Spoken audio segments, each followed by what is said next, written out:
Welcome to a Foxy Tech Tips tutorial on changing the background image on Windows 10 desktop. There are quite a few ways of doing this, but for now I will show you the easiest way.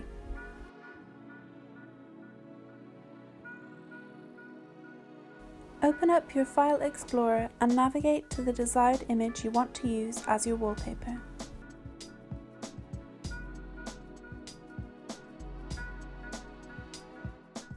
Now just right-click on it and then select Set as Desktop Background.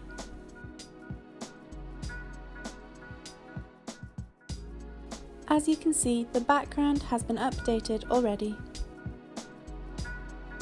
So again, all you have to do is right-click on the desired image and then click Set as Desktop Background.